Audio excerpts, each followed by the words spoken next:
ተመራቂው ተማሪ ኤፍሬም ስቱዲዮአችን ይገኛል። ጥሪያችንን አክብራችሁ ስለመጣችሁ ከልብ እናመሰግናለን። ለማክበር ያክልና ለመግባባት ያክል ግን ማዘርን ወይም ደግሞ እናትህን አንቺ እያልኩ እንዳወራ ይፈቀድልኝ።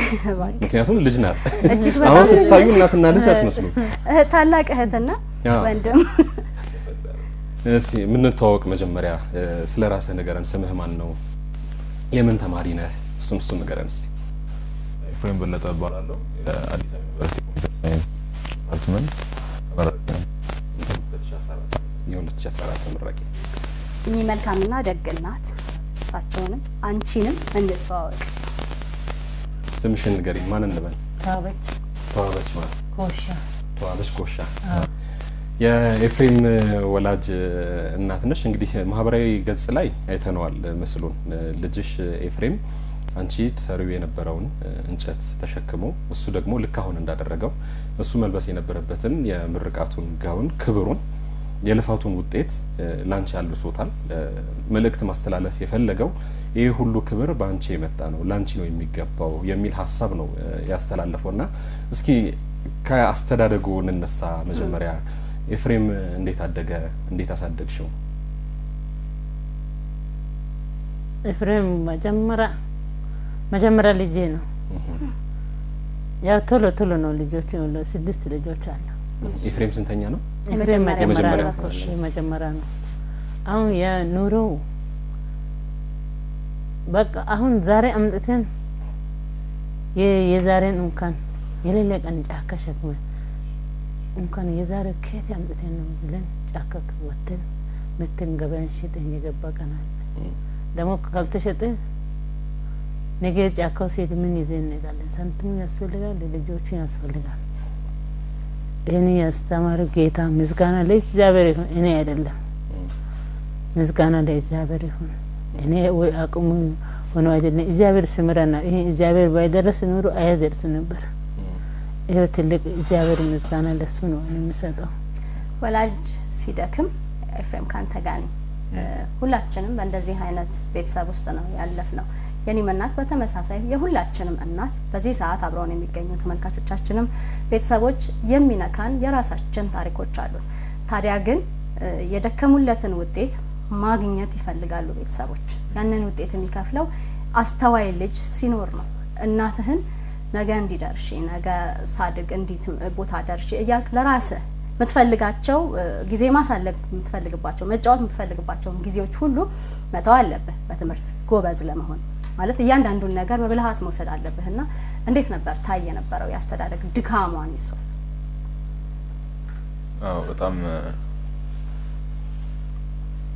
እርግጥ ነው ብዙ የኢትዮጵያ እናቶች ዋጋ ይከፍላሉ ልጆቻቸውን ለማሳደግና ልክ እሷም ከብዙዎቹ የኢትዮጵያ እናቶች አንዷ ሆና እኔና ታናናሽ 5 ልጆችን ለማሳደግ በጣም እልፍ የሆነ ዋጋ ከፍላለች።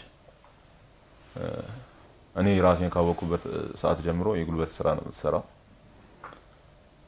ተደክማለች እና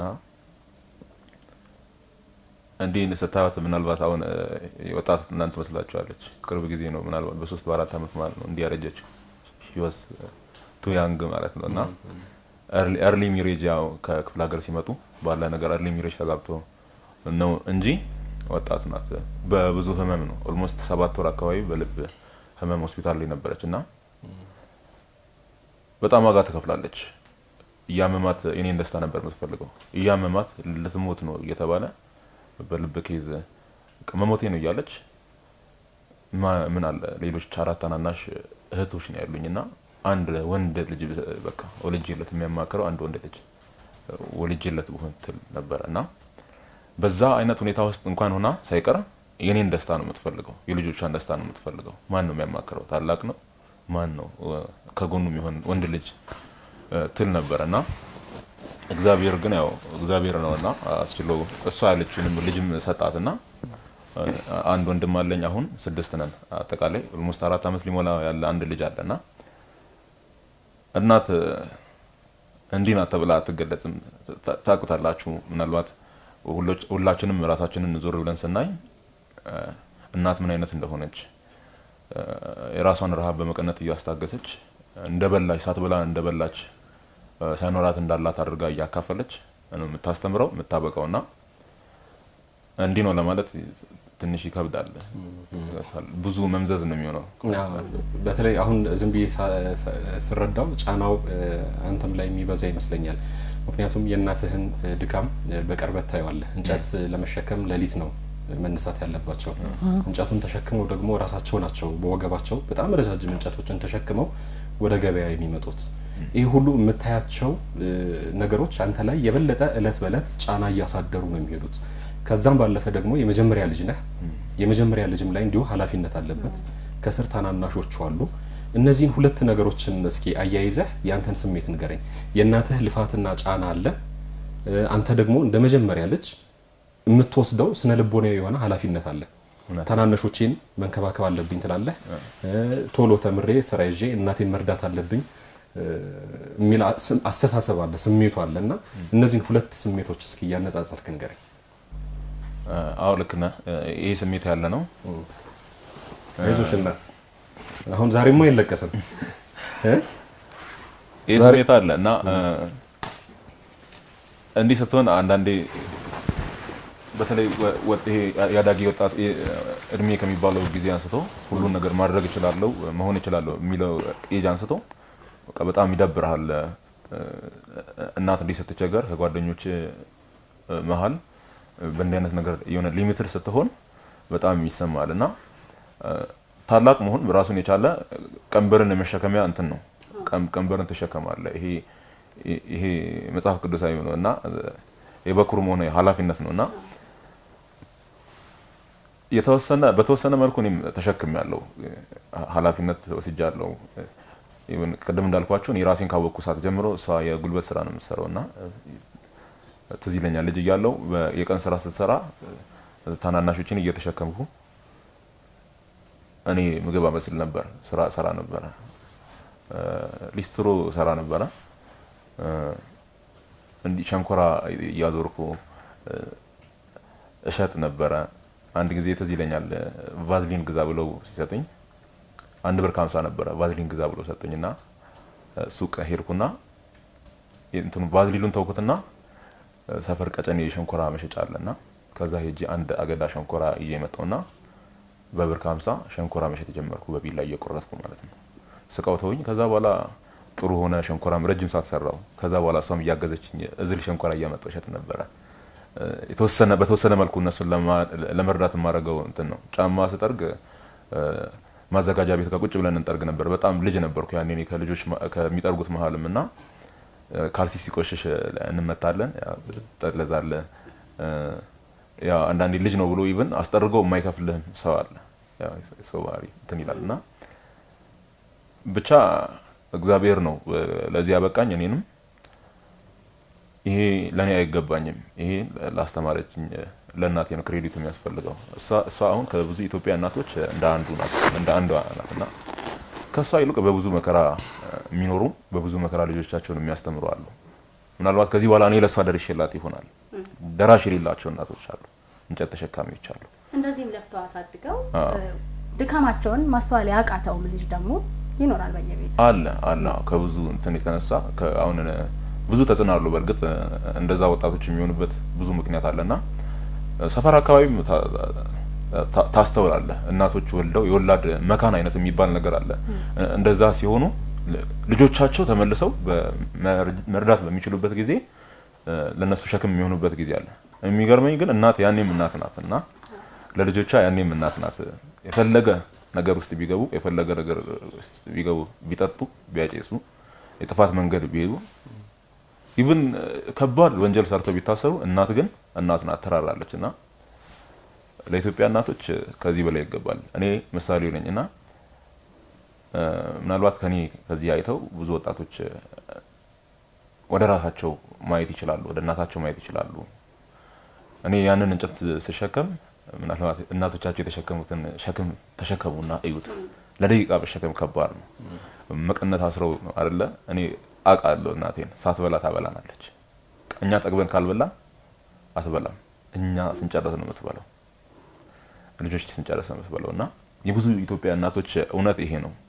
በብዙ ዋጋ ነው የሚያስተምሩት፣ በብዙ ዋጋ ነው እንዲህ የሚያበቁትና ቅድም እንዳልነው ይሄንን ዋጋ አንደርስታንድ ሳያደርጉ ቀርተው ወይ ደግሞ ይሄን የተከፈለላቸውን ዋጋ ሳይመልሱ ቀርተው የሚያልፉ ወጣቶች አሉ በተለያየ ምክንያት እና አሁን በህይወት ያለ ወጣት ሁሉ ግን ከዚህ በኋላ እንኳን ነገሩን ማስተካከል ይችላል ብዬ አስባለሁ። በህይወት አሁን ኤግዚስት ያደረገ ወጣት የትኛውም የሱስ ሰፈር ሊሆን ይችላል፣ የትኛውም አይነት ሳይማር ቀርቶ ሊሆን ይችላል። በተለያዩ አጋጣሚዎች ግን ኦፖርቹኒቲ ያለ በህይወት ያለ ወጣት ሁሉ የእናቱን ውለታ ለመመለስ ያው ከባድ ቢሆንም የሚያስደስት ነገር አለ አይደለ? ቅድም ነገር ያለው እናቴ ታማ ሞቷን ሰፈር ውስጥ ጥሩምባ ሲነፋ ጎረቤቶች ጥሩምባ ሲነፋ የሌላ ሰው ጥሩምባ ሲነፋ በጣም ታማ ስለነበረ እሷ ትሆናለች በቃ አይ በቃ ሞታ እዛ ሞመንት ውስጥ ሆና እሷ ራሱ በቃ መሞቴ ነው እያለች የኔን የልጅን ደስታ የኔን የልጅን እንትን የልጇን ነገ ነው ለማብራት የምትፈልገው ማን አንድ ወንድ ልጅ ወልድለት ብላ ነው የምታስበው እና ሀገራችንም እንደዚህ ናት። የኛን ደስታ ነው የምትፈልገው ስታስተምረን ስታበቃን የኛን እንትን ነው የምትፈልገው። ብዙ አባቶች አሉ እርግጥ የኔ አባትም በጣም ብርቱ አባት ነው። ለሊት ይሰራል፣ ቀን ይሰራል፣ መጥቶ ይሸምናል። ለሊት ላይ ሄዶ አሁን የጥበቃ ስራ ይሰራል።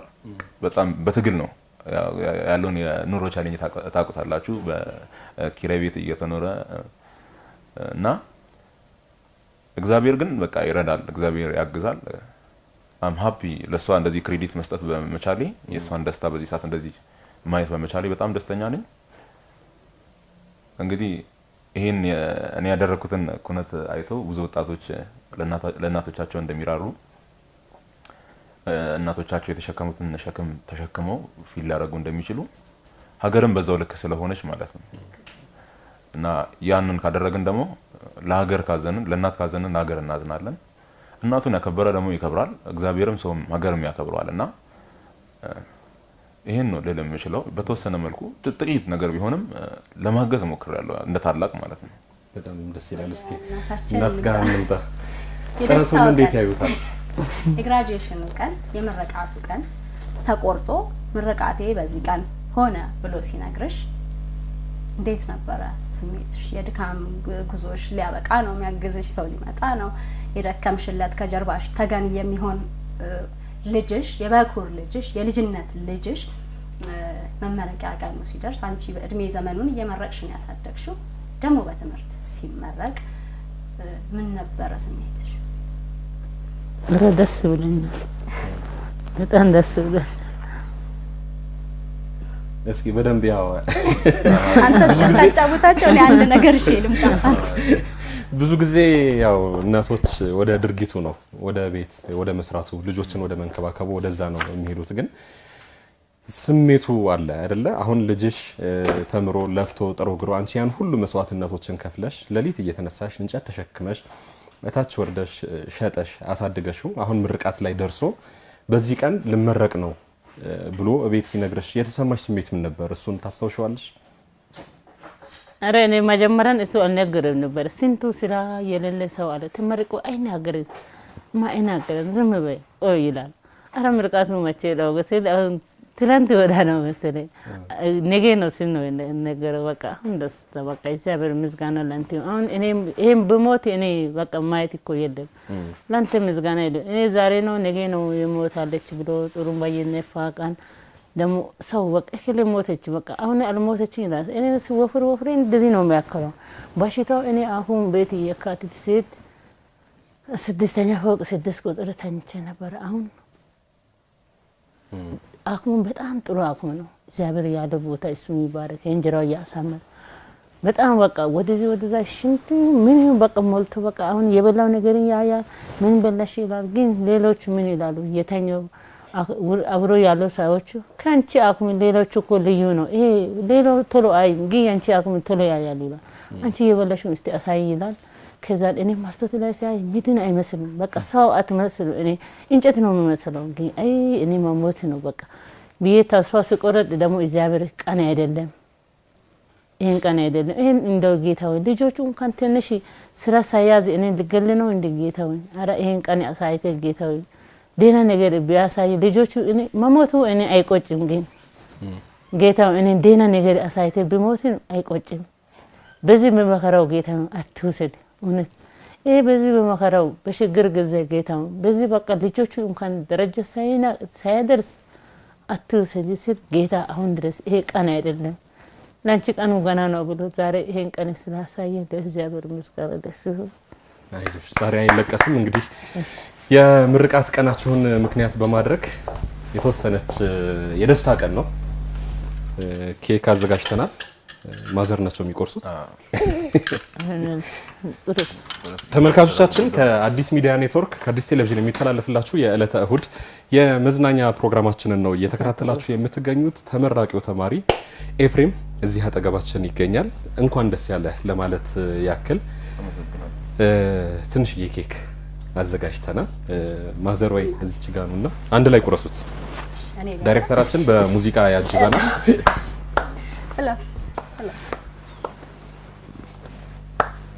እኛ በጨብጨባ እናግዛለን።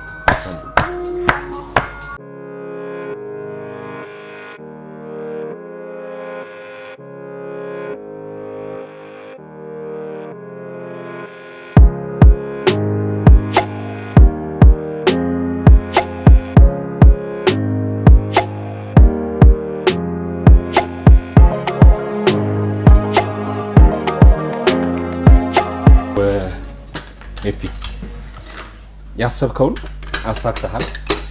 ባደረከው ነገር በቀደም መግቢያችን ላይ አንስተናል። እንግዲህ የዘንድሮ የምርቃት ስነ ስርዓት አብዛኛው ተመራቂ ተማሪ ቤተሰቡን ያከበረበት የምርቃት ስነ ስርዓት ሆኖ ነው ያለው። እናትና አባቱም ከፍ ያደረገበት ለእናትና ለአባቱ የሚሰጠውን ክብር የተሰጠበት የምርቃት ስነ ስርዓት ሆኖ አልፏል። ከነዚህ ሁሉ ደግሞ ያንተ ለየት ይላል፣ ልብን ይነካል። ታሪክ ያለው ፎቶ ብቻ ሳይሆን ካሁን በፊት የነበሩ በርካታ የህይወት ውጣ ውረዶችን ያሳየ ወደፊት ያሉ ተስፋዎችን ደግሞ የጠቆመ ፎቶ ነበረ እንትን ያለውና መጀመሪያ ሐሳቡን እንዴት አሰብከው? ይሄንን ከዛስ በኋላ አሁን ላይ ያለ ስሜት አሁን ደርሰሃል፣ ወደ ስራው ዓለም ልትቀላቀል ነው፣ ለእናትህ ደርሰህላቸዋል። እሱ ስሜት ምንድነው? አሁን ኬኳን እየበላ ማጉረስም ይቻላል ማዘርን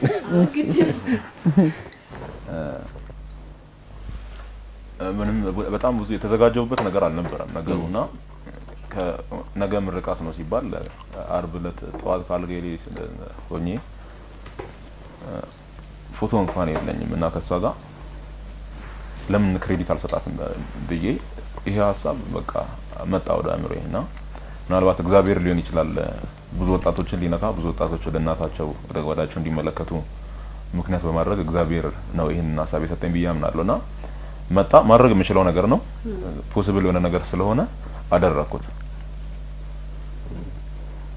በጣም ግዴታዬ ነው። ምንም የምናገርበት ነገር የለኝም ይመስላል። ምላሹ ማለት ቤተሰብህ የሚደክምልህ ቤተሰብህ የሚለፋልህ ልጄም ብሎ ነው። ግን ደግሞ አንተ በተደጋጋሚ ከቅድም ጀምሮ ሳነሳው እንደነበረ ቤተሰብ የደከመለት ዋጋ ፍሬ የሚያፈራው ልጅ ማስተዋል ሲችል ነው። የተከፈለለት ዋጋ ምን ያህል እንደሆነ ማየት ሲችል ነው። በጣም ደስ ይላል። ምናልባት አዲስ አይደለም ለኢትዮጵያውያን ቤተሰቦች በራሳቸው የተለየ ነው። ቅድም አንተ ምስታነሳው በአደባባይ መናገር ግን ይፈልጋል። አሁን በተለመደው የእናቶች ቀን የአባቶች ቀን ብለን እናስባለን። ካሉን ደግሞ ውድ ቀኖች ላይ የራሳችንን የቤተሰብ ቀን መስጠት እንግዲህ እኔ ዘንድሮ በደንብ መነጋገሪያ ነበር። በርካታ ሰዎች ደውለውልሃል አይደል? ማታ እኛ እንኳን ስንደውልልህ ስልክህ በጣም ቢዚ ነበርና በጣም በርካታ የሆኑ የስራ እድሎች እንደመጡልህ ተስፋ አደርጋለሁ። አዎ ብዙ ስልኮች ተደውለዋል። እንግዲህ እስቲ እግዚአብሔር ያውቃል። እንውሰድህ እንቅጠርህ ያሉ ሰዎች አሉ። እንደዛ ያሉ ሰዎች አሉ። በኮምፒውተር ሳይንስ ነገ ምን ተጠብቃ ሀገራችን ካንተ እናትህ መጠብቀው ይኖራል እንደ ልጅ አንተ እንዳነሳው የሀገርም ልጅ ነህ። ሀገራችንስ ምን ተጠብቅ ካንተ? ኦልሞስት እየተማርኩ እየሰራው ነበር እኔ እንዲህ ለሶስት ሆነን ከጓደኞቼ ጋር የምንሰራው አንድ የአይቲ እንትን ሶሉሽን ትንሽ ካምፓኒ ያለች በትንሽ ነገር የጀመርነው ላፕቶፕ አይቲ ሶሉሽን ይባላል። አሁን ኦልሞስት ዩዝድ ላፕቶፕ ነው የምንሸጠው ከረንትሊና በሚቀጥሉት 2 አመታት ትልቅ የሆነ የመገበያያ ዌብሳይት የመገንባት መንገድ ጀምረናል እና ኢንተርኮንቲኔንታል የሆነ ሐሳብ ነው። እነኚህ ነፃ የንግድ ቀጠና ሀገራት በሚባሉት ደረጃ ያንን ነገር ዲፕሎይ ለማድረግ አስበናል።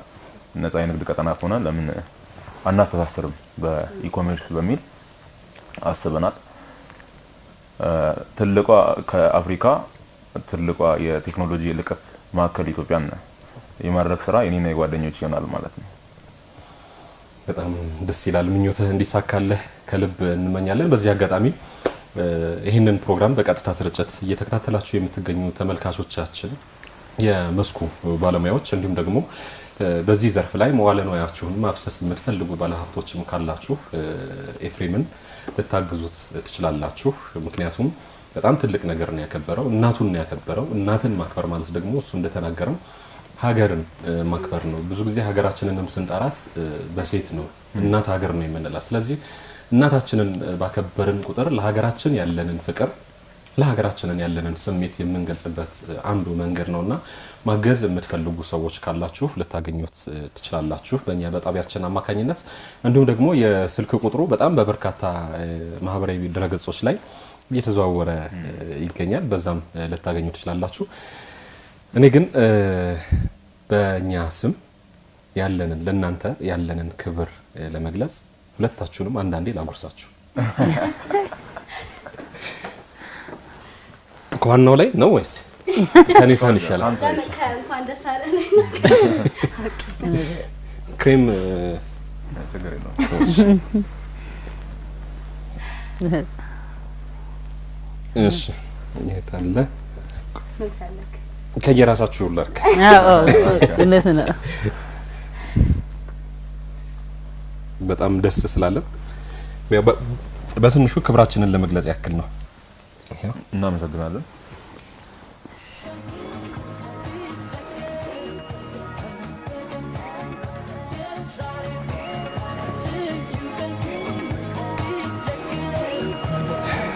በጣም እናመሰግናለን። ጥሪያችንን አክብራችሁ እዚህ ስቱዲዮአችን ድረስ በአካል ስለተገኛችሁ ቀሪ ህይወትህ ያማረ የሰመረ እናትህን የምታግዝበት ሀገርህን የምታግዝበት ማዘርም ደግሞ ሙሉ ለሙሉ ጤናሽ ተመልሶ በደንብ አስተማማኝ በሆነ መልኩ እንድትሆኚ ከልብ እንመኛለን። እናመሰግናለን።